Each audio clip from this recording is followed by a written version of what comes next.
பாரதியின் பாதையில் கவிதைகளை மேலும் எளிமையாக்கியவர் கண்ணதாசன். எளிய பதங்கள், எளிய நடை, எளிதில் புரிந்து கொள்ளக்கூடிய சந்தம், பொதுஜனங்கள் விரும்பும் மெட்டு, இவைதான் இன்றைய கவிதைக்கு தேவை என்றவன் பாரதி. கருத்து கடினமாக இருந்து புரியாமல் போகலாம், ஆனால் சொல் கடினமாக இருக்கக்கூடாது என்பார் பாரதி பக்தர் வாரா. எளிமையான சொற்களை கொண்டே தமிழில் மயக்கம் தரும் கவிதைகளை தந்தவர் கண்ணதாசன். கவிதை என்பது உணர்ச்சிகளின் பிரவாகம். கட்டவிழ்ந்து துள்ளி வரும் சிந்தனைகள் சொற்கோலமாக விழும்போது கவிதை தானாகவே காட்சி தெரிகிறது. உணர்ச்சிகளின் பிரவாகத்தையும் சிந்தனைகளின் சொற்கோலத்தையும் கவியரசரின் கவிதைகளில் எங்கும் நாம் காண முடியும். இந்த நூற்றாண்டில் பாரதிக்கும் பாரதிதாசனுக்கும் பின்னால் தமிழகம் சந்தித்த மகத்தான கவிஞர் கண்ணதாசன். வாழ்க்கை இன்பங்களை வகை வகையான சுரங்களில் இசைத்து காட்டிய வீணை இன்று நம்மிடம் இல்லை. மானுட சுகத்தின் மேன்மையை பற்றி ஒரு கலா போதையுடன் பாடி தெரிந்த வானம்பாடி நம்மை விட்டு பறந்துவிட்டது. பாரதியின் பார்வை வேறு, பாரதிதாசனின் பாதை வேறு, கண்ணதாசனின் கவிதை பயணம் வேறு.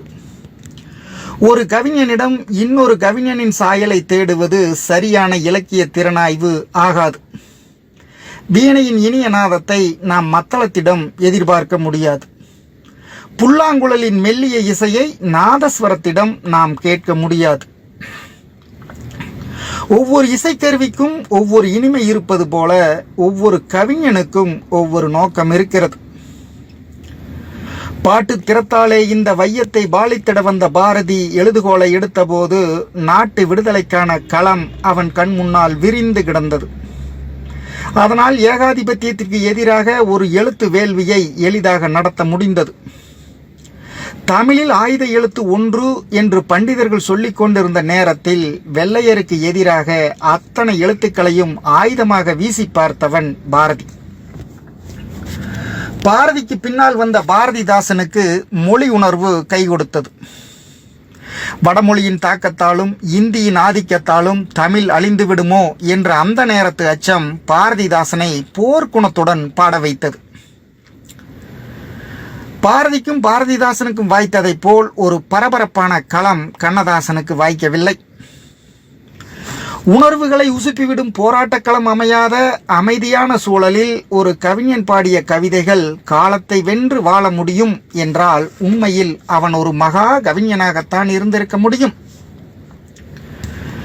கவிதை ஒரு பேசுகின்ற ஓவியம், ஓவியம் ஒரு பேசாத கவிதை. கவிதை பேசுமா? கண்களுக்கு மட்டுமே காட்சி தரும் கவிதை செவிப்புலனில் நுழைந்து சிந்தையை சிலிர்க்கச் செய்கின்ற ஆற்றலை பெறக்கூடுமா? ஒரு நல்ல கவிதையால் அதை செய்ய முடியும். அப்படிப்பட்ட நல்ல கவிதைகளை கவியரசரிடம் நிறைய காணலாம். ஆண்டாளின் திருப்பாவை, மாணிக்கவாசகரின் திருவெம்பாவையைப் போல கண்ணதாசன் கனவுகளில் சுகம் வளர்க்கும் காதல் இளம் கன்னி பெண்களுக்காகவே தந்ததுதான் தைப்பாவை. மார்கழிக்கு பெண்ணாக, மாசிக்கு தாயாக பேர்கொழிக்க வந்த தைப்பாவையை கவிஞர் கன்னி பெண்ணின் கனவை நனவாக்க தூது விடுகிறார். மாமன் மகன் வருகிறான், வழியில் கைபிடிக்க வேண்டிய காதலியை காண்கிறான். அவளோ தாய் தைப்பொங்கல் செய்வதற்கு தந்துதவ கரந்தபாலை கைக்கலசத்தில் ஏந்தியபடி வருகிறாள். அவனோ கைக்கலசம் பார்த்தான், கனிக்கலசம் பார்த்தான், முக்கலசத்தோடும் முகக்கலசம் பார்க்கின்றான். இந்த அழகு கலசத்தை என்னம்மான் எனக்கென்று உரைக்கும் காலம் எக்காலமோ என்று ஏங்குகிறான். அவளோ தமிழ் பண்பு தந்த நாணத்தால் நாணி தலைகுனிந்து நிலம் பார்க்கிறாள். இவர்கள் ஏக்கத்தை தீர்ப்பதற்கு கவிஞர் தைப்பாவையை தூது விடுகிறார்.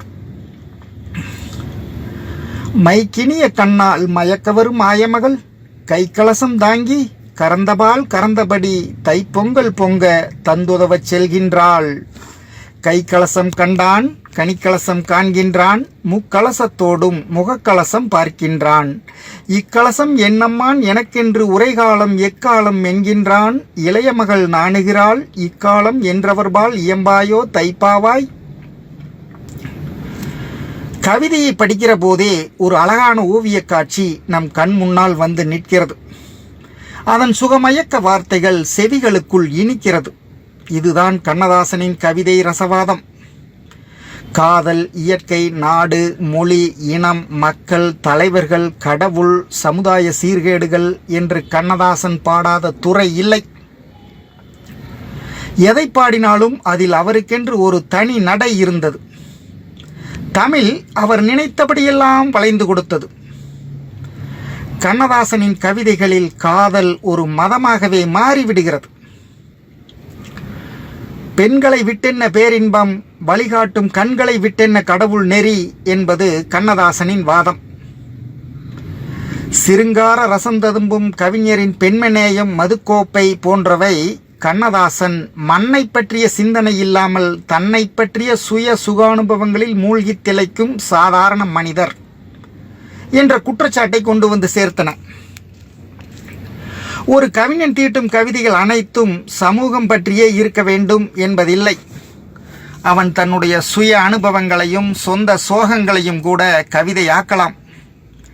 பாரி மகளிர் பாடிய அற்றை திங்கள் அவ்வெண் நிலவில் பாடல் சுமக்க முடியாத சுய சோகத்தின் வெளிப்பாடுதான்.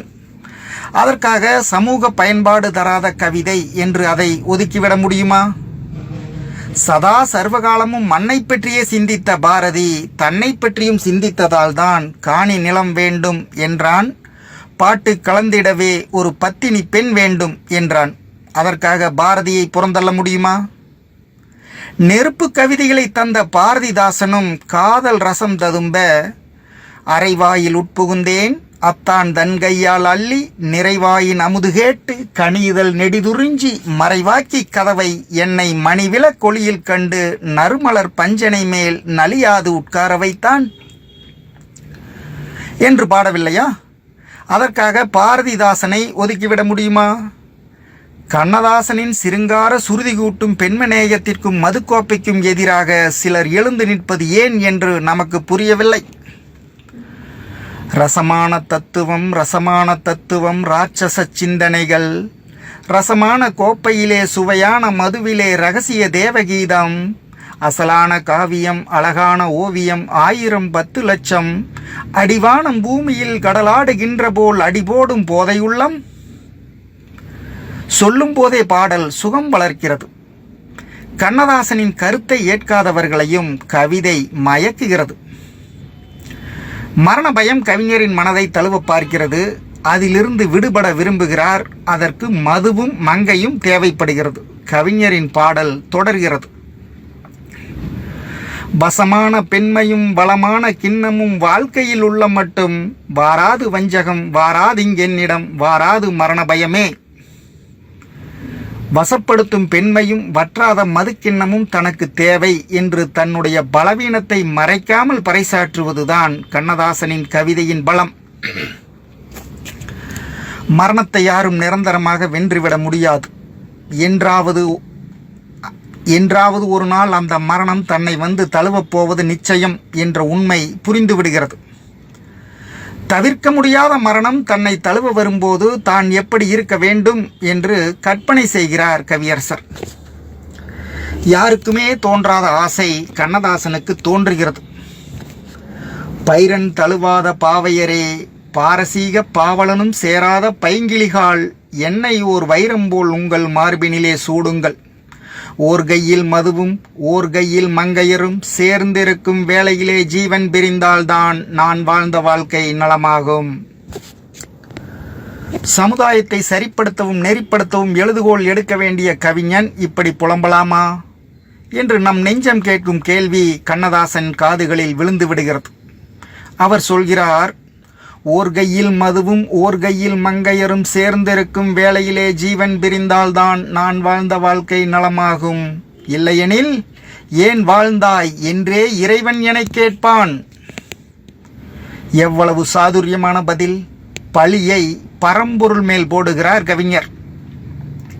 காகுத்தனுக்கும் கண்ணனுக்கும் ஒரு அவதார ரகசியம் இருப்பது போல கண்ணதாசனுக்கும் ஒரு அவதார ரகசியம் இருப்பதை இந்த பாடல் நமக்கு காட்டுகிறது.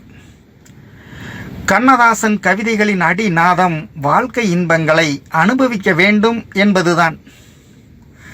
ஆங்கில இலக்கிய உலகில் காதலையும் அழகையும் ஆராதிக்க வேண்டும் என்று கலாபோதையுடன் பாடிய பைரனையும் செல்லியையும் கீட்ஸையும் முதலில் யாரும் அங்கீகரிக்கவில்லை. அவர்கள் பாடிய பாடல்களை வெறும் குப்பைகள் என்று போலி ஒழுக்கவாதிகள் புறந்தள்ளினர். கண்ணதாசனுக்கு முன்பாகவே கீட்ஸ் காதலை தன்னுடைய மதமாக ஏற்றுக்கொண்டவன். என்னுடைய மதத்திற்காக மரணத்தையும் தழுவுவேன், காதலே என் மதம் என்று சொன்னவனை அன்று யாரும் பாராட்டவில்லை. நான் பெண்களை நேசிக்கிறேன், அது குற்றமெனில் என்னை மன்னியுங்கள் என்று பைரன் சொன்னது போல கண்ணதாசன் பாவ மன்னிப்பு கோரவில்லை. வீழ்ந்தால் பெருங்காமம், விட்டுவிட்டால் மெய்ஞானம், ஆழ்ந்துணர்ந்த பேர்க்கோ அதுவே திருஞானம். கவிஞருக்கு புரிகிறது. கம்பனின் அடிச்சுவற்றில் பெண் அழகை போற்றுவதா, பட்டினத்தார் பாதையில் மாய பிசாசி என்றும் மரளிவிட்ட தூதி என்றும் தூற்றுவதா?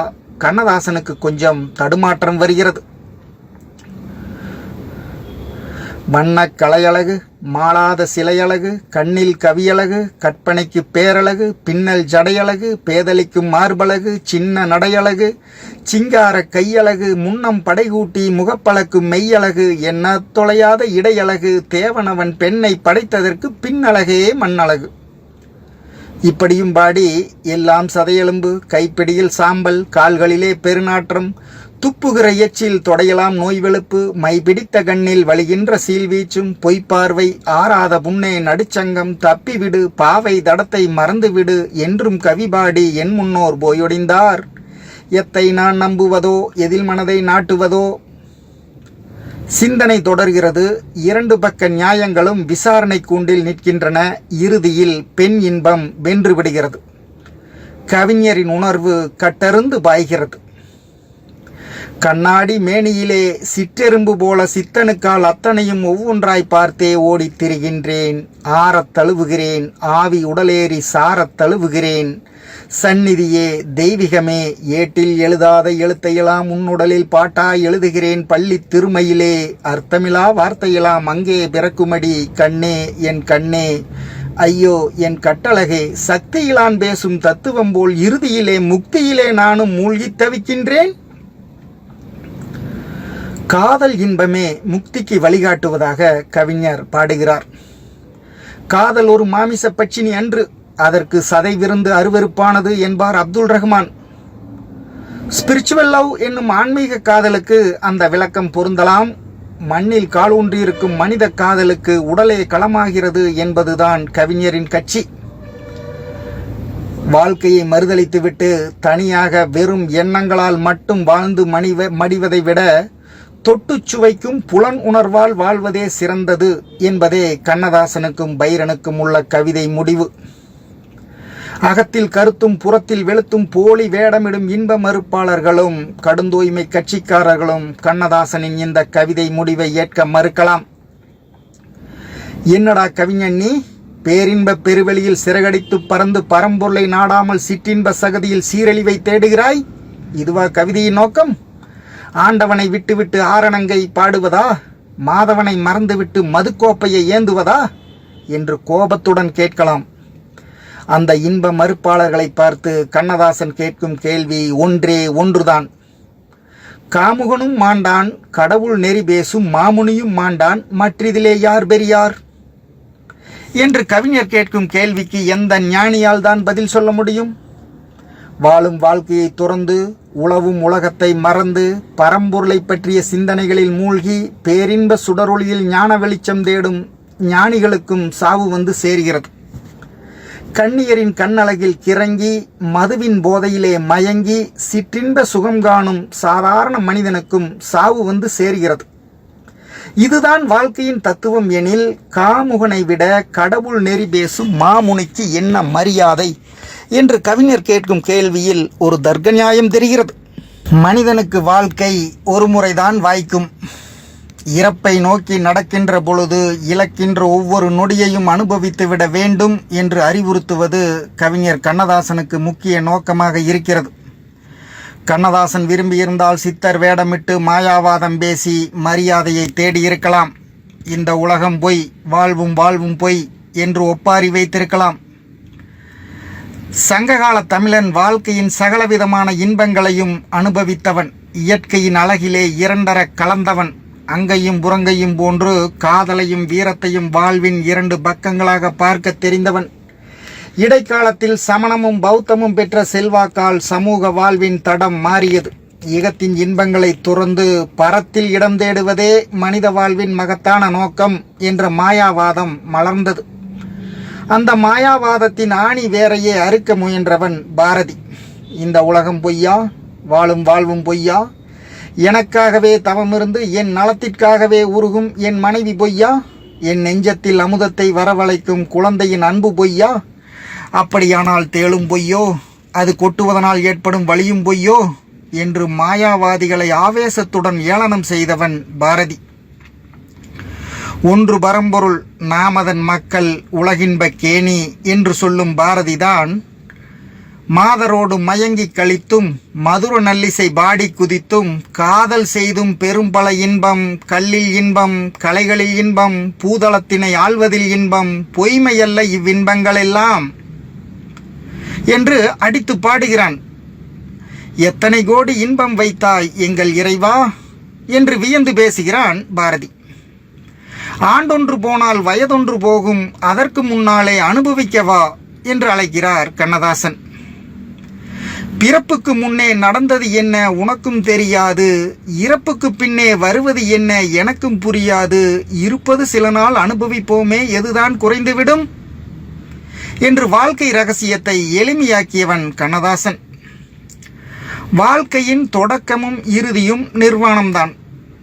ஜனனத்திலும் நிர்வாணம், மரணத்திலும் நிர்வாணம். ஆடையை விலக்கிவிட்டால் உடல் நிர்வாணம், ஆசையை விலக்கிவிட்டால் உள்ளம் நிர்வாணம். இறைவன் கொடுத்த நிர்வாணம் இறுதியானது, நிலையாமை ஒன்றுதான் உறுதியானது. இடைப்பட்ட வாழ்வில் கிடைக்கின்ற இன்பத்தை அனுபவிக்க வேண்டும் என்பதுதான் ஆண்டவனின் தத்துவம் என்கிறார் கண்ணதாசன். நிர்வாண மேனிதான் இறைவன் கொடுத்ததே நிர்வாணம் இறுதியாகும், நில்லாத பருவமே நிபலன் கொடுத்ததே நிலையாமை உறுதியாகும். சர்வாங்கம் எங்கனும் சாற்றை படைத்தவன் தத்துவம் இன்பமாகும், சரியாய் ரசிக்காத மூடர்கள் வாழ்வினும் சாவுதான் பெருமையாகும். கவிஞரின் இந்த பாடலில் இனிமை இருக்கிறது, எளிமை இருக்கிறது, நேர்மை தெரிகிறது. எதையும் மறைக்காமல் நேரடியாக சொல்லும் தன்மை புரிகிறது. தமிழ் இலக்கியத்தின் தன்னுணர்ச்சி பாடல்களில் கண்ணதாசனின் பாடல்களுக்கென்று தனி இடம் உண்டு. காப்பியம் கடந்த காலத்தை காட்டும், தன்னுணர்ச்சி பாடல்கள் சமகாலத்தை சித்தரிக்கும். ஒரு கவிஞன் தானே பேசும் வகையில் அமைவதுதான் தன்னுணர்ச்சி பாடல்கள். இந்த பாடல்களில் உணர்ச்சிகளின் பெருக்கும் கனிவும் துடிப்பும் காட்டாற்று வெள்ளமாய் திடீரென்று கட்டற்று பாய்ந்தோடும். உணர்ச்சிகளுக்கு தலைவாரி பூச்சூட்டுங்கள், அங்கே அழகிய கவிதை தானாகவே பிறக்கும் என்றான் ஒரு மேலை நாட்டு கவிஞன். கவிதை என்பதே அழுத்தமான உணர்ச்சிகளின் செம்மையான ஓட்டம்தான். ஒரு நல்ல கவிதைக்கு கற்பனை, கருத்து, வடிவம், உணர்ச்சி என்ற 4 பண்புகள் வேண்டும். கண்ணதாசனிடம் உணர்ச்சிகளுக்கு பஞ்சமே இல்லை. கவிஞரிடம் சில நேரங்களில் நாம் காணக்கூடிய குறையே, உணர்ச்சிகளுக்கு ஆடை கட்டாமல் நிர்வாணமாக உலவ விடுகிறாரே என்பதுதான். கவிஞர் தன் வாழ்வில் சந்தித்த சோகங்கள் அதிகம். அந்த சுய சோகங்கள் அனைத்தையும் தன்னுடைய கண்ணீர் கவிதைகளில் இறக்கி வைத்தார். அந்த கவிதைகள் அனைத்தும் காலத்தை வென்று நிலைக்கும் இலக்கிய கல்வெட்டுக்களாக திகழும் என்பது என் நம்பிக்கை. மனித வாழ்க்கையில் அழுகைக்கென்று ஓர் இடம் உண்டு. கண்ணீர் விட்டு அழுதால் மனதில் படிந்திருக்கும் மாசு மறைந்துவிடும். சோகத்தின் சொந்தக்காரர்களுக்கு அழுகையை விட அமைதி தரும் மருந்து அகிலத்தில் இல்லை. ஆலயத்தில் சென்று ஆண்டவனின் முன்னால் இருதய பாரத்தை இறக்கி வைத்துவிட்டு அழுது தொழுதவனுக்குத்தான் அந்த அழுகையின் சுகம் புரியும். அழுது அழுது ஆண்டவனை தொழுதவர் மாணிக்க வாசகர்.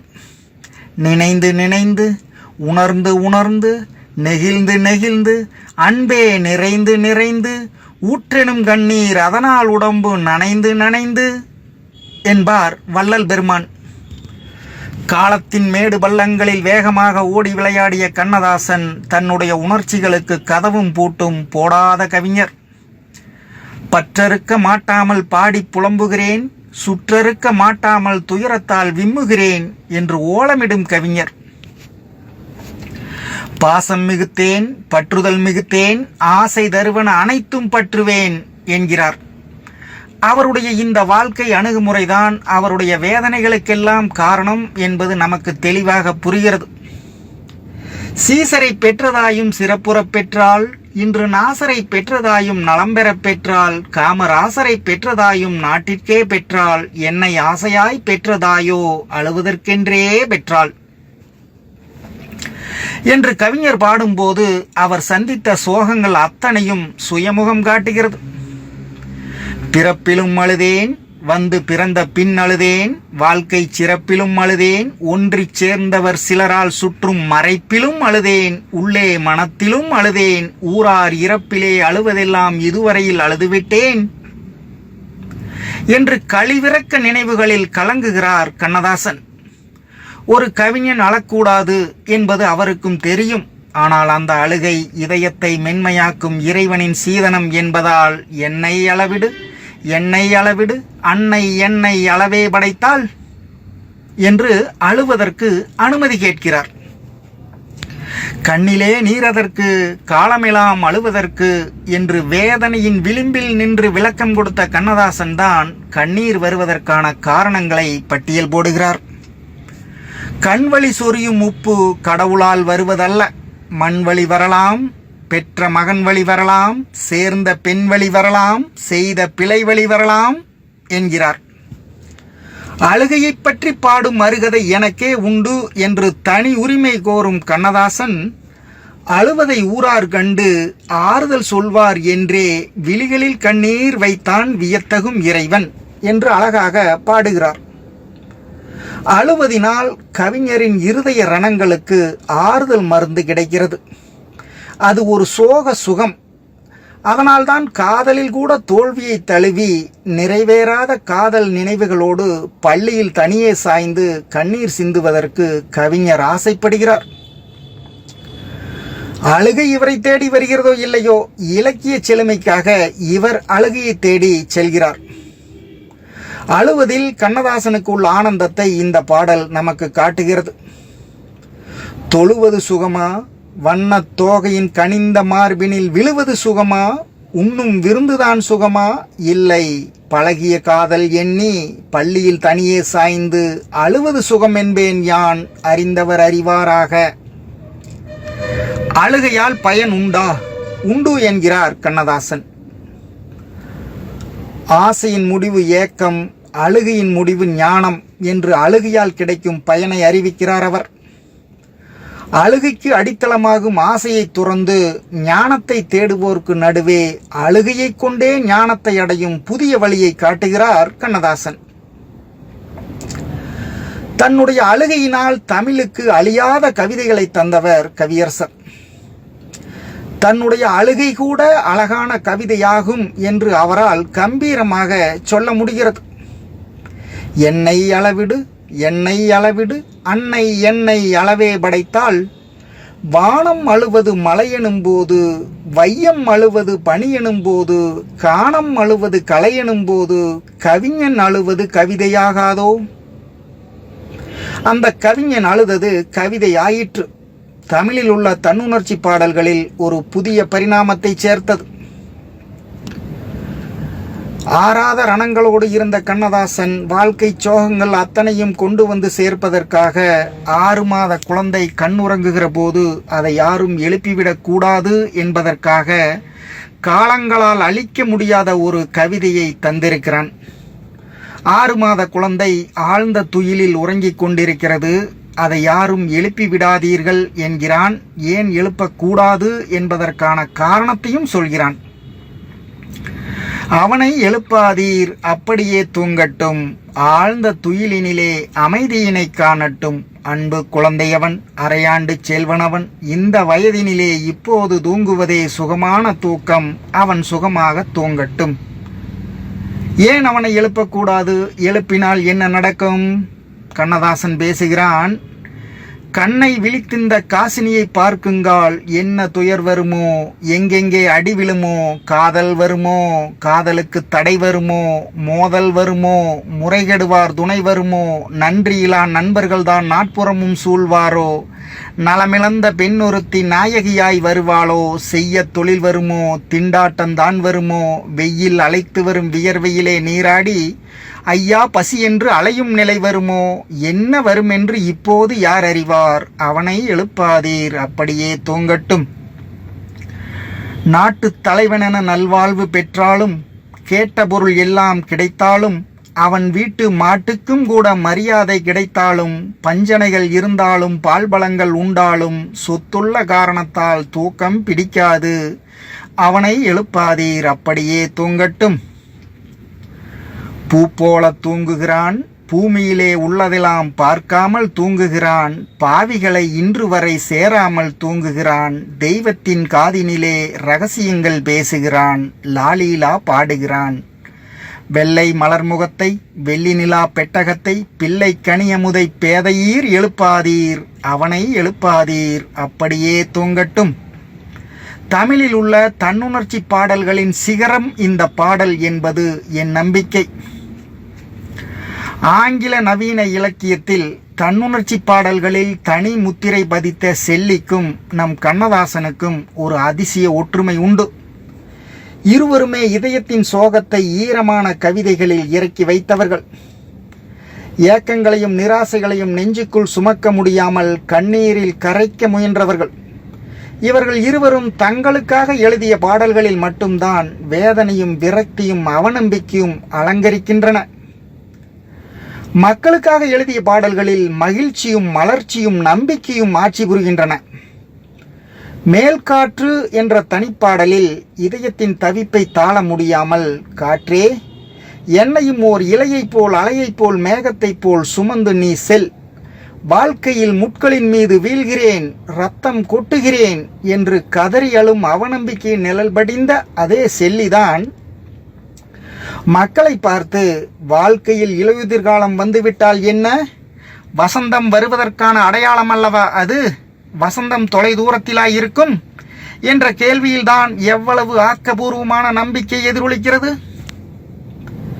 என்னை அளவிடு, என்னை அளவிடு, அன்னை என்னை அளவே படைத்தாள் என்று ஆழங்காண முடியாத துயர வெள்ளத்தில் அழுந்தி கிடந்த கண்ணதாசன் தான் மானிட சமூகத்தின் முன்னால் நின்று, என்னடா துன்பம், அதை எட்டி உதை, வாழ்ந்து பார், எப்போதும் உன்னை நம்பி என்று எக்காலமிடுகிறார். கட்டற்று வானிலே தவழ்கின்ற காற்றினை கைது செய்தாரும் இல்லை, காலமாம் கிழவனை ஞாலமோ கடவுளோ கடுஞ்சிறை வைத்ததில்லை என்பது போன்ற உரிமை உணர்வுகளையும் எதிர்கால நம்பிக்கைகளையும் விதைக்கும் கவிதைகளுக்கு குறைவே இல்லை. கண்ணதாசனின் கவிதைகளுக்குள் முரண்பாடுகள் மலிந்து கிடக்கின்றன என்ற விமர்சனம் தவறானதன்று. கவிஞரின் வாழ்க்கையே உணர்ச்சிகளின் ஊர்வலமாய் அமைந்ததால் தான் அவருடைய கருத்துக்களில் முரண்பாடுகள் தெரிகின்றன. நேற்று சொன்னதை இன்று மறுக்க வேண்டிய நிலை அவருக்கு ஏற்பட்டது. இந்த குழப்பங்கள் அவருடைய கவிதைகளை கடுமையாக பாதித்தது.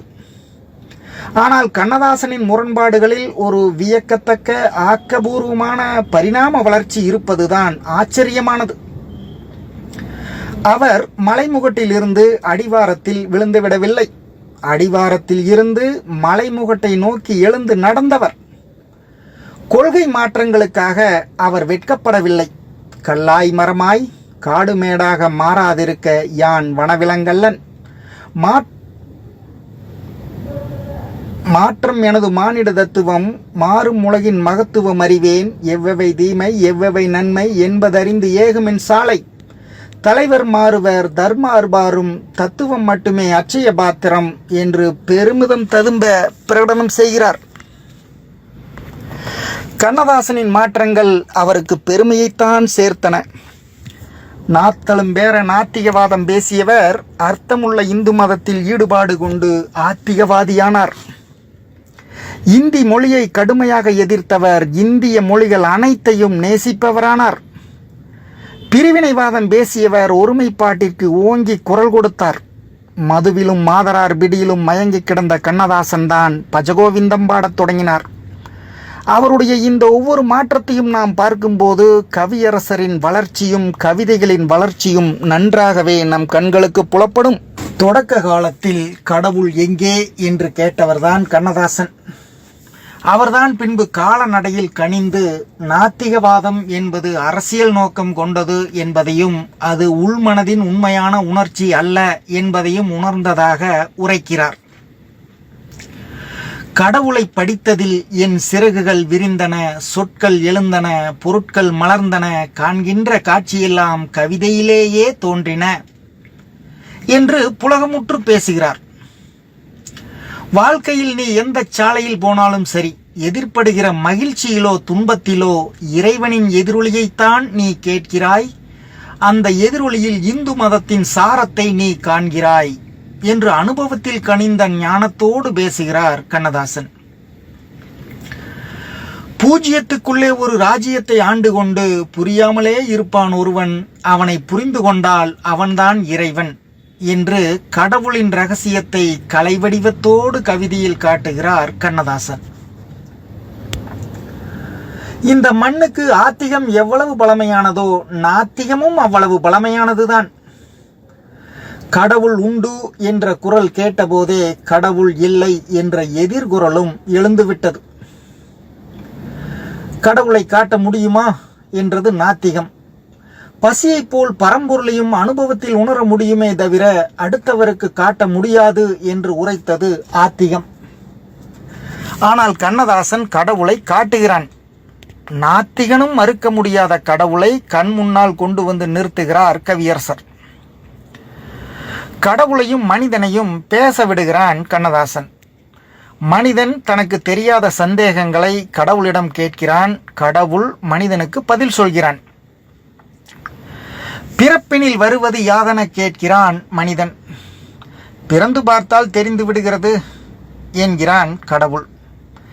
இறப்பினில் வருவது யாதென கேட்கிறான் மனிதன். இறந்து பார்த்தால் புரிந்து விடுகிறது என்கிறான் கடவுள். மனையால் சுகமெனில் யாதென கேட்கிறான் மனிதன். மணந்து பார் தெரியும் என்று சிரிக்கிறான் இறைவன். இப்போது மனிதனுக்கு மாளாத கோபம் வருகிறது. ஒவ்வொன்றையும் நான் அனுபவித்தே தெரிந்து கொள்வதென்றால் ஆண்டவனே நீ ஏன், நீ எதற்கு என்று கேட்கிறான் மனிதன். அதற்கு ஆண்டவன் சொல்லும் பதிலை அற்புதமாக தருகிறார் கவியரசர். பிறப்பினில் வருவது யாதென கேட்டேன், பிறந்து பார் என இறைவன் பணித்தான். இறப்பினில் வருவது யாதென கேட்டேன், இறந்து பார் என இறைவன் பணித்தான். மனையால் சுகமெனில் யாதென கேட்டேன், மணந்து பார் என இறைவன் பணித்தான். அனுபவித்தறிவதே வாழ்வெனில் ஆண்டவனே நீ ஏன் என கேட்டேன். ஆண்டவன் சற்று அருகி நெருங்கி அந்த அனுபவம் என்பதே நான் தான் என்றான். அனுபவமே ஆண்டவன் என்கிறார் கவியரசர். தத்துவமசி என்கிறது உபநிடதம். நீயே அது, நீயே தெய்வம், கடவுள் உனக்குள் இருக்கிறான் உணர்ந்துகொள் என்கிற உபநிடத கருத்தை எளிமையாக்கி உன் அனுபவத்தில் தெரிபவனே ஆண்டவன் என்று சொல்லும்போது பரம்பொருளின் தன்மை பாமரனுக்கும் புரிந்து விடுகிறது. தாய்மொழியாம் தமிழை போற்றுவதும் பிற மொழிகளை தூற்றுவதும் கவியரசரின் தொடக்க கால கவிதைகளில் பாடுபொருளாக அமைந்தது. இங்கு நம் மொழிதெடுக்கும் இந்திக்கு பாடை கட்டி, சங்கொடு பறை முழக்கி, சட்டியில் கொள்ளி தூக்கி, அங்குளம் எலும்பு கூட அகப்படாதொழிப்போம் என்று ஆர்ப்பரித்தவர்தான் கண்ணதாசன். தாய்மொழியாம் தமிழை பூஜிக்க வேண்டும், பிற மொழிகளை நேசிக்க வேண்டும் என்ற பக்குவம் பின்னாளில் அவருக்கு தானாகவே வந்து சேர்ந்தது. ஒரு நல்ல கவிஞன் எந்த ஒரு இனத்திற்கும் மொழிக்கும் நாட்டிற்கும் எதிரியாக இருக்க முடியாது. கூடாரங்கள் வேண்டுமானால் தனித்தனியாக இருக்கட்டும், இதயங்கள் மட்டும் எப்போதும் இணைந்தே கிடக்கட்டும் என்றார் நபிகள் நாயகம். மக்களுக்கு இடையே இருக்கும் தடுப்பு சுவர்களை உடைப்பதுதான் கவிஞனின் பணியே தவிர புதிய சுவர்களை கட்டுவதன்று. மனமாச்சரியங்களில் இருந்து விடுபட்டு விசாலமடைந்ததும் கண்ணதாசன் பாடுகிறான். இமயமுடி மீதேறி காஷ்மீரில் இறங்குவேன், இயற்கையை ரசித்திருப்பேன். இலகியதோர் காலையில் புதுடில்லி ஓடுவேன், இந்தியில் பேசி மகிழ்வேன். இந்த மாற்றம் கவியரசரின் கவிதையை மேன்மைப்படுத்துகிறது. திராவிட நாடு காண்பதற்கு கவிதை கணை தொடுத்தவர்தான் கவியரசர். பிரிவினைவாதத்தை அவரை போல் கவிதையில் வன்மையாக பேசியவர் வேறு எவரும் கிடையாது. எவ்வழி ஓரினம், எவ்வழி ஓர்களை, எவ்வழி பாரதம் ஒன்றாகும் என்று கடுமையாக கேட்டவர்தான் செவ்வழி தமிழர் ஆந்திரர் ஒன்றாய் திராவிடம் காணல் நன்றாகும் என்று முற்றுப்புள்ளி வைத்து விடுகிறார். வடக்கும் தெற்கும் இணைந்திருப்பதற்கு வாய்ப்பே இல்லை என்கிறார் அவர். அந்தந்த நேரத்து உணர்ச்சிகளுக்கு ஆட்பட்டு எடுப்பார் கைப்பிள்ளையாய் இருந்த கண்ணதாசனின் பார்வையின் பரப்பு காலப்போக்கில் விரிவடைந்து விடுகிறது. திராவிட நாடு காண்பதற்கு துடித்தவர் அது காணல் நீர் என்று தேர்ந்து தெளிந்ததும் திண்ணையிலே காண்பேன் திராவிட நாடு என்றானே. திண்ணையிலே காண்பதற்கு திராவிட நாடு என்பது என்ன, தொன்னையிலே நெய்யா சோற்று புளிக்குழம்பா என்று ஏளனம் செய்கிறார். ஒன்று நம் தேசம் என்ற சிந்தனை வளர்ந்ததும் பாரதம் ஒரு மரமாகவும் மக்கள் அனைவரும் அந்த மரத்து பறவைகளாகவும் கண்ணதாசனுக்கு தோன்றத் தொடங்கின. இனி இந்திய ஒருமைப்பாட்டை காப்பதுதான் தன் கவிதையின் கடமை என்று அவர் முடிவெடுக்கிறார். ஒரு மரப் பறவைகள் ஓர் நாட்டு மாந்தர்கள் ஓருளம் கொள்ள வைப்பேன், உளறுவார் குளறுவார் பிரிவினை பேசுவோர் ஓடனான் கவிதை சொல்வேன் என்று பாரதிக்கு பக்கத்தில் வந்து நிற்கிறார். மதுவும் மாதராரும் தந்த சுகானுபவங்களை பற்றி சொல்வதற்காக கவிதை தேரில் வலம் வந்தவர் பெண்ணை மறந்து மண்ணை நினைந்து புதிய லட்சிய கனவு பாதையில் தன் பயணத்தை தொடங்குகிறார். நிறைவேறாத தன் சொந்த கனவுகளுக்காக சோகம் பாடுவதை விட்டுவிட்டு நம்பிக்கை வெளிச்சம் தரும் நல்ல கவிதைகளை நாட்டிற்கழிக்கும் வேள்வியில் இறங்குகிறார்.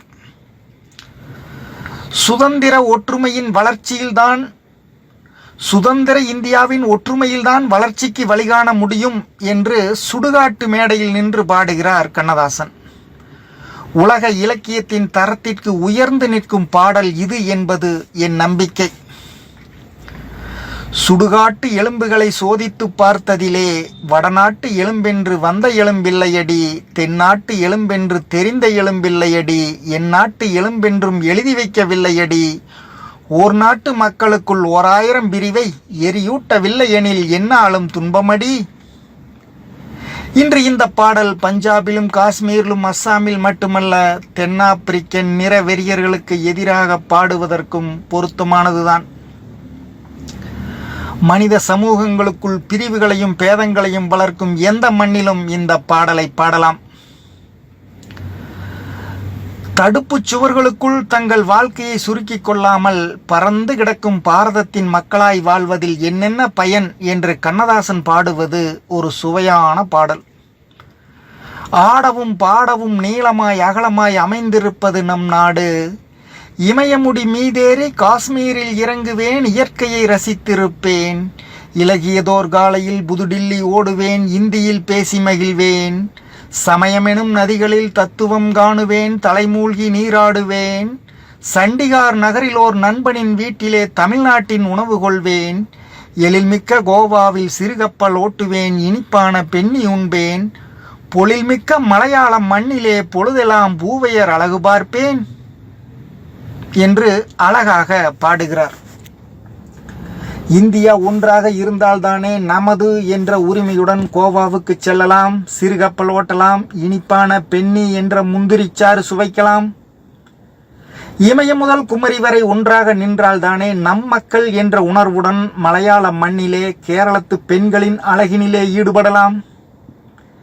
எதற்காக இல்லாவிடினும் இதற்காகவாவது நீ இந்திய ஒருமைப்பாட்டை விரும்பக்கூடாதா இளைஞனே என்று சுகமாக கேட்க நம் கண்ணதாசனால் தான் முடியும்.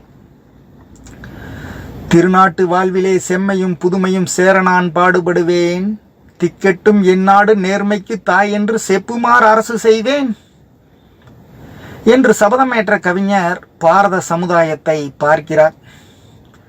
பொருளாதார சமத்துவமின்றி வறுமை பள்ளத்தில் வீழ்ந்து புழுதிக்கட்டிலில் கண்ணுறங்கும் லட்சக்கணக்கான மக்களை பார்த்து ரணமாகிறது கவிஞரின் நெஞ்சம். இப்படியே பசி நீளுமென்றால் இது என்ன சுதந்திர பூமி, ஏன் இத்தனை ஆயிரம் சாமி என்ற கேள்வியில் கவிஞரின் நெஞ்ச கொதிப்பின் நிறம் தெரிகிறது. வந்த சுதந்திரம் ஏழைக்கல்ல, அது வாழும் முதலைகள் தூங்க, பசி வாட்டும் வயிறுகள் ஏங்க என்ற உண்மை புரிந்து விடுகிறது. திருநாட்டு வாழ்விலே செம்மையும் புதுமையும் சேர நான் பாடுபடுவேன் என்று சபதமேற்ற கவிஞர் செம்மைக்கும் புதுமைக்கும் ஒரு வழி காட்டுகிறார். ஏழைக்கு வாழ்வும், எல்லாருக்கும் ஒரு வீடும், ஆளுக்கு இவ்வளவு ஆதிக்கம் எனும்படிக்கு மாறிவரும் காலம் மாறத்தான் வேண்டும். இதில் சாவு வரும் என்றாலும் சமுதாயம் துணிந்து வரும். ஏழைக்கு வாழ்வும், எல்லாருக்கும் வீடும், ஆளுக்கு ஆதிக்கமும் எப்படி வந்து சேரும்? சமுதாய மாற்றத்திற்காக மக்கள் அனைவரும் ஓரணியில் திரள வேண்டாமா? புரட்சிக்கு குரல் கொடுக்கிறார் கண்ணதாசன். நெஞ்சை நிமிர்த்துங்கள் தோழர்களே, இனி நேருக்கு நேர் நின்று பார்ப்போம், சமநீதிக்கு போர்ப்படை சேர்ப்போம். வறுமையின் நிழல்படாத ஏழைகளற்ற சமுதாயத்தை எந்த வழியில் காண்பது? அறவழி மூலமா, மரவழி மூலமா? அறவழி மூலம் இவை வரும் என்றே அமைதி கொண்டுள்ள நம் இன்று மறுவழி இல்லை எனும்படி தோன்றின் மறுபரிசீலனை செய்வோம்.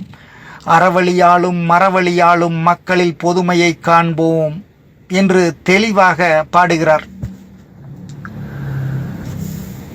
சமதர்ம முகமில்லாத சமுதாயத்தை அங்கம் பருத்திருக்கும் அழகிக்கு உவமையாக்குகிறார் கண்ணதாசன். அங்கம் பருத்துவிட்டால் அழகு கலைகளுக்கே பங்கம் வருவது போல் பணமும் ஓர் பக்கம் சேர்ந்து கொண்டே போனால் சீரான சமுதாயம் அழகிழந்து போகுமடி. எவ்வளவு இயல்பான உவமை! கடந்த காலத்தில் வாழ்ந்து கற்பனையில் மிதந்து நிகழ்கால வாழ்க்கையின் நிறமோ மனமோ இல்லாத படைப்பு எதுவும் உண்மையானதாகவும் இருப்பதில்லை, இலக்கியமாகவும் இருப்பதில்லை. கண்ணதாசன் கடந்த காலத்தில் வாழ்ந்து கற்பனையில் மிதந்து நிழலை தழுவி நிஜத்தை மறுதளித்தவர் இல்லை. அவர் தன்னுடைய வாழ்கால சமூகத்தின் நோய்களை அறிந்து அவற்றிற்கு அறுவை சிகிச்சை செய்வதற்கு முனைந்தவர். பாரத சமுதாயத்தின் அரசியல் திரைகளை விலக்கி போலி முகமூடிகளை நீக்கி உண்மை முகவிலாசத்தை தேடும் முயற்சியில் கண்ணதாசனின் கவிதை ஈடுபடுகிறது. உழைக்கும் மனமின்றி சுதந்திர பூமி சோறு போட வேண்டும் என்று சும்மா இருப்பவர்களை பார்த்து சுதந்திரம் என்பதே சோற்றுப்பானை என்றெண்ணிடக் கிடப்பதை என்னெனச் சொல்ல என்று மனம் நோகிறார். தத்தம் கடமை தாமோராமல் சத்தம் போட்டால் சாப்பாடாகுமா என்று குத்தி காட்டுகிறார். உலக அரங்கில் இந்தியாவின் பெருமை உயராததற்கு 4 காரணங்களை அழகாக நம் கண்முன் கொண்டு வந்து வைக்கிறார் கவியரசர். ஜனநாயகமும் சராசரி மனிதனின் அலட்சியமதியும் அரசியல்வாதியும் ஒழுங்கு பெறாத உரிமைகளும் தான் காரணம் இன்றைய கவலைகளுக்கெல்லாம் என்று பாடும் கண்ணதாசன் குறையுள்ள ஜனநாயகத்தையும் பொறுப்பற்ற பொதுமக்களையும் சுயநலமிக்க அரசியல்வாதிகளையும் திருத்துவதற்கு அச்சமின்றி ஒரு அதிர்ச்சி வைத்தியத்தை அறிமுகம் செய்கிறார். நாடு முன்னேற நலங்கள் பெருக வேண்டுமென்றால் விதியொன்று செய்வோம், ஜனநாயகத்தை சற்றே நிறுத்தி சவுக்கை எடுப்போம், தரித்திரம் நீங்கும். நாம் விரும்பினாலும் விரும்பாவிட்டாலும் இந்த தேசத்தின் தலையெழுத்தானது அரசியல்வாதிகளின் மூலம்தான் எழுதப்படுகிறது. அரசியல் துறையில் நீண்ட அனுபவம் கொண்ட கண்ணதாசன் நாட்டிற்கு நல்லன செய்யும் தலைவர்களை இனங்கண்டு விட்டால் அவர்களை இமயத்தின் உயரத்திற்கு கவிதையில் ஏற்றி களிப்படைகிறார். மக்கள் நலன்தான் கண்ணதாசனின் அரசியல் அடித்தளம். நல்லது செய்யும் போது போற்றுகிறார், அல்லவை ஆற்றும் போது தூற்றுகிறார். நேற்று அந்த மனிதனை போற்றினாய், இன்று அதே மனிதரை தூற்றுகிறாய், ஏன் இந்த மாற்றம் என்று கேட்போருக்கு கவிஞர் தரும் பதில் கவனத்திற்குரியது. மானிடரை பாடி அவர் மாறியதும் ஏசுவது என் வாடிக்கையான பதிகம். மலையளவு தூக்கி உடன் வலிக்கும் வரை தாக்குவதில் மனிதரில் நான் தெய்வ மிருகம் என்கிறார். நல்ல தலைவர்கள் என்று யாரை நினைத்து போற்றினேனோ அவர்கள்தான் மாறிவிட்டார்கள், நான் மாறவில்லை என்று சொல்லும் கண்ணதாசன், தலைவர் மாறுவர், தர்பார் மாறும், தத்துவம் மட்டுமே அட்சய பாத்திரம் என்று பிரகடனம் செய்வதன் மூலம் தத்துவங்களுக்காகத்தான் தலைவர்களே தவிர தலைவர்களுக்காக தத்துவம் இல்லை என்பதை விளக்கிவிடுகிறார். கண்ணதாசனின் அரசியல் தத்துவம் சமதர்ம சமுதாயம் காண வேண்டும் என்பதுதான். அதற்காக உழைத்த தலைவர்களை அவர் தெய்வத்திற்கு நிகராக பூஜிக்கிறார். தேச தலைவர்களை பற்றி அவர் எழுதிய கவிதைகள் அனைத்தும் நம் நேசத்திற்குரியவை. பெருந்தலைவர் காமராஜர் மீது கண்ணதாசன் கொண்டிருந்த அன்பு கரைகாணாதது. அந்த தலைவரின் தியாகத்தை பற்றி சொல்ல வரும் கவிஞர், தங்கமே, தன்பொதிகை சாரலே, தன்னிலவே, சிங்கமே என்று அழைத்து சீராட்டும் தாய் தவிர சொந்தமென்று ஏதுமில்லை, துணை இருக்க மங்கை இல்லை, தூயமணி மண்டபங்கள் தோட்டங்கள் ஏதுமில்லை, ஆண்டிகையில் ஓடிருக்கும் அதுவும் உனக்கிலையே என்று அழகாக பாடுகிறார். சமுதாய நலனுக்காக சகலத்தையும் துறந்து விடுகிற சந்நியாசி கையில் கூட பசி தீர்க்கும் பாத்திரமாய் ஓடு ஒன்று இருக்கும். அந்த ஓடு கூட இல்லாத ராஜ ரிஷி என்று காமராஜரை கண்ணதாசன் கவிதையில் காட்டிய போதுதான் ஏராளமான இளைஞர்களுக்கு அந்த கருத்த மனிதனின் மீது காதல் மலர்ந்தது. அவரை பற்றி 1000 கவிதை எழுதி எழுதி நான் எழுத்தை நேசித்தேன் என்று பாடும் அளவிற்கு நேரு பிரானிடம் நெஞ்சத்தை பறிகொடுத்தவர் கவியரசர். போதிமர புத்தன் போய்விட்டான் என்றிருந்தோம், பாதிவழி போன அவன் பண்டிதராய் திரும்ப வந்தான் என்று பரவசத்தோடு பாடுகிறார்.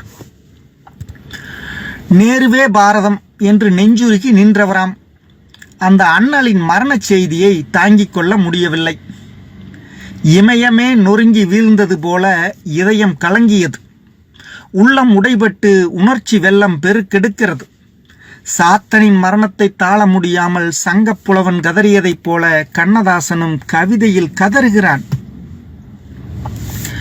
சீரிய நெற்றி எங்கே, சிவந்த நல் இதழ்கள் எங்கே, கூரிய விழிகள் எங்கே, குறுநகை போனதெங்கே, நேரிய பார்வை எங்கே, நிமிர்ந்த நன் நடைதான் எங்கே, நிலமெல்லாம் வணங்கும் தோற்றம் நெருப்பிலே வீழ்ந்ததெங்கே, ஆசிய ஜோதிக்கா மரணம், அந்த அழகு திருமுகத்தையா நெருப்பு சுட்டது, என்ன என்ன நெஞ்சம் நடுங்குகிறது, பெற்ற அன்னையையும் பிறந்த பிள்ளையையும் நெருப்பு விழுங்குவது போல இதயம் விம்முகிறது.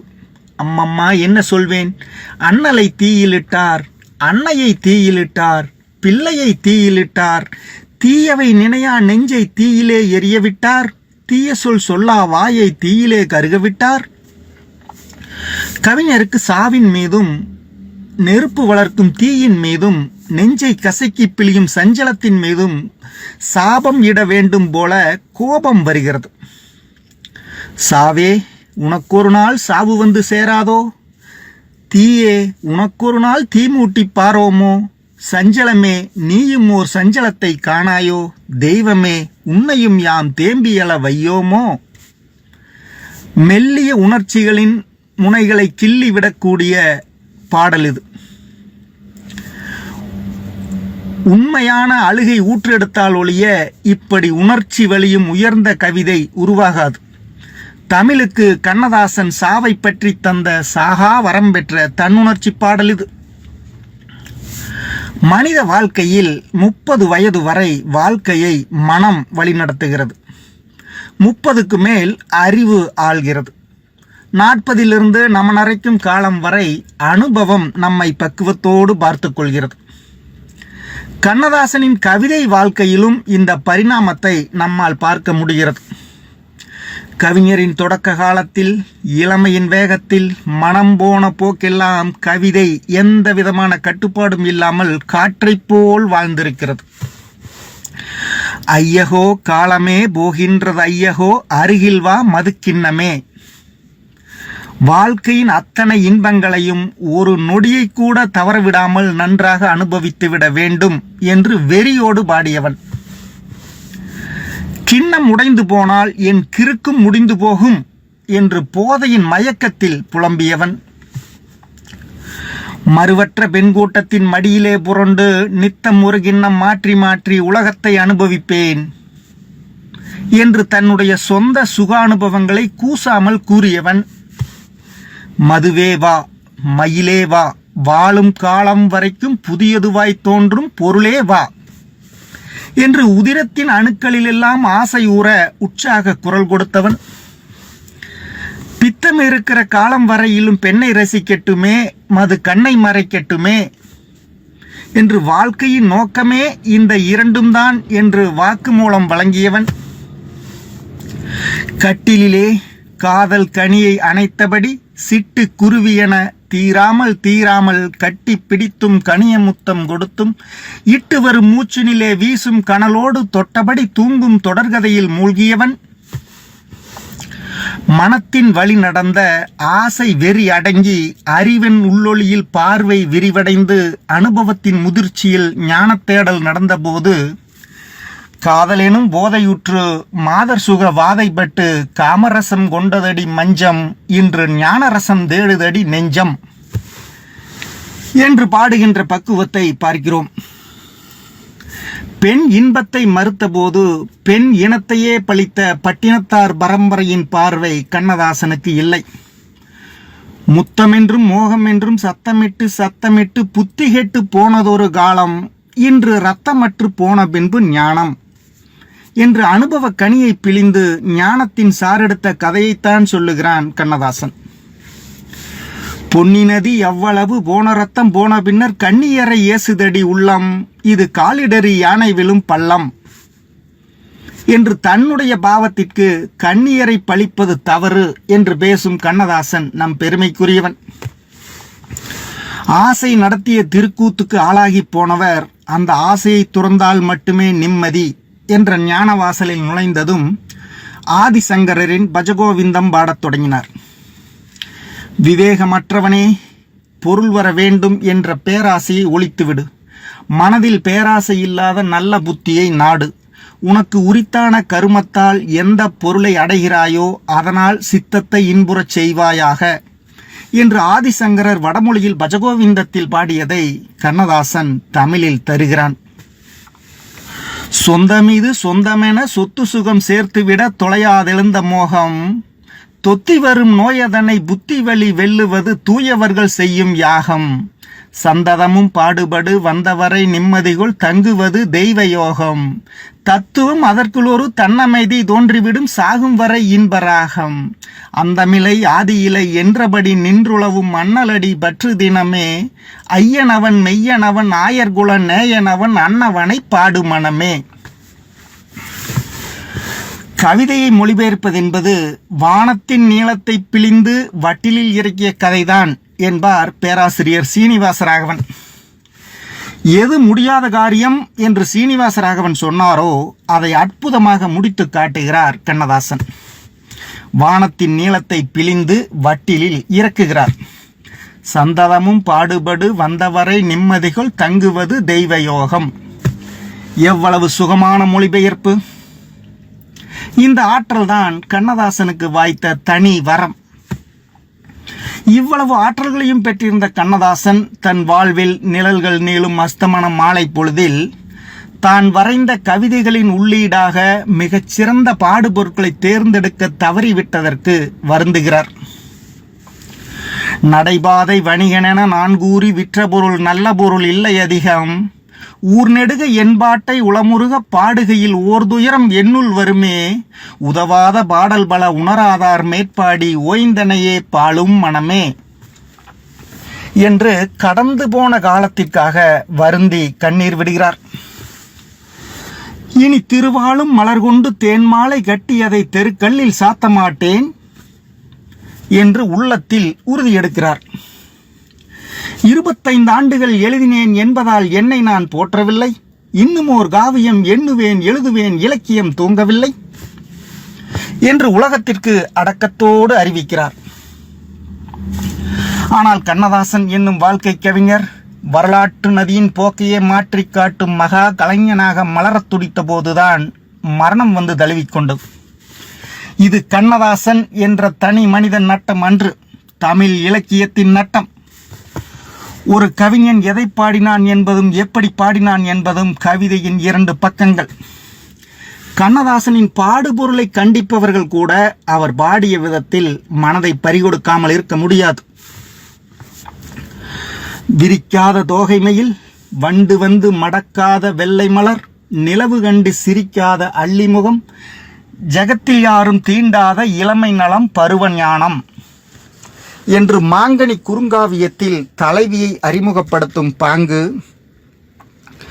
நாட்சாதி பெண் வகையில் இவளே அந்த நற்சாதி பதுமினியாள், மெல்ல தூக்கும் கார்ச்சாதி மலர்ச்சாதி கண்ணின் சாதி, கருங்குவளை பூச்சாதி கண்ணச்சாதி பார்ச்சாதி, கை காந்தல் படைப்பின் சாதி, பனிச்சாதி வாயூரும் நீரின் சாதி, மேற்சாதி கீழ்ச்சாதி எதிலும் சேரா வேட்சாதி இவள் சாதி என்று ஆட்டனத்தி ஆதிமந்தி கதைப்பாடலில் ஆடும் மகள் மருதியின் அழகை ரசனையோடு வர்ணனம் செய்யும் விதம். பிறர்காலில் தொழுதறியான் தொழுவாரை பிறர் குறியான், கைவாளில் செருவாளில் கைவதிப்பான் கைவாளை செருகில் விடான் என்று தைப்ப அவையில் சேரனை படம் பிடிப்பதில் கையாளும் மணிநயம். துயரம் உருவோர் பேரு பெற்றோர் என தூய மகன் சொன்னான், அந்த துயரம் அடைவோர் ஆறுதல் பெறுவர் துன்பங்களை எண்ணார், அயராச்சுகமும் மதுவும் கீதமும் ஆயிரம் இன்பங்கள், அதை அடைவதுதானே பெருமை என்றென்னிடும் மானிட உள்ளங்கள், வயிறே பெரிதாய் வாழ்ந்திடும் வாழ்வில் ஓடிடும் எண்ணங்கள், இது வாழ்வலை என்பது இயேசுவின் வார்த்தை கூறிடும் சின்னங்கள் என்று இயேசு காவியத்தில் மலைப்பொழிவை தமிழாக்கும் எளிமை. இவையெல்லாம் கண்ணதாசனின் இலக்கியம் தூங்கவில்லை என்பதற்கான நல்லடையாளங்கள். தமிழ் கண்ணதாசனிடம் எப்படியெல்லாம் வளைந்து கொடுத்தது என்பதற்கு அவர் வகை வகையாக கையாண்ட சந்தங்களே சாட்சி. சொர்க்கத்து ரம்பையும் மேனகை ஊர்வசி தோகையும் நடனமாட, துள்ளி குதிக்கும் ஓர் வெள்ளலை கடலந்த தோதுக்கு தாளம் போட, வெட்கச் சிரிப்பை என் மார்பில் புதைக்கின்ற மெல்லியல் முத்தம் சிந்த, வேதாந்த ஞானமும் நாதாந்த போதமும் விழிகளில் சிவந்து காண, சொல்லும் போதே சுகம் வளர்க்கும் சந்தமிது. தோட்டத்திலே தென்னை ஈரண்டு முற்றி திரண்டு பக்கம் ஊருண்டு, கண்ணில் தூக்கி நிறுத்திய விருந்து, அதை தொட ஓடிய விழியோடு விழிமோதிய கணமே என்னை தாக்கி தகர்த்தன ஈரண்டு முற்றி திரண்டு பக்கம் ஊருண்டு. உள்மனதில் உற்சாகத்தை வரவழைக்கும் சந்தமிது. கண்ணங்க அறுத்தது காலால உள்ளது பின்னி முடிகின்ற கூந்தல், அந்த பின்னலில் ஆடுவர் மாந்தர், எளிமையை ஆடையாய் கட்டி வரும் சந்தமிது. பட்டகடன் தீர்ப்பதற்கு கட்டிக்கொண்ட பெண்களுக்கு கொட்டித்தந்த இன்பம் ஒரு கோடி, அதில் ஒட்டி வந்த ஞானம் ஒரு பாதி, ஞானத் தேடலில் ஓடி வந்த சந்தமிது. ஆலை அரசுகள் சோலை மிராசுகள் பாலில் மிதந்தது போதும் அதை காலில் மிதித்திட வாரும், இங்கு வேலை இழந்தவர் வீதி முனைகளில் கூழு களைவதை பாரும், அவர் கூட்டத்தை ஓரணி சேரும், உறக்கத்தை களைத்து உரிமையை தூண்டும் சந்தமிது. சந்தங்களில் சிந்தையை கவர்ந்ததோடு சொற்களை வைத்துக்கொண்டு கவித்துவம் கலைந்து போகாமல் விளையாடியவர் கண்ணதாசன்.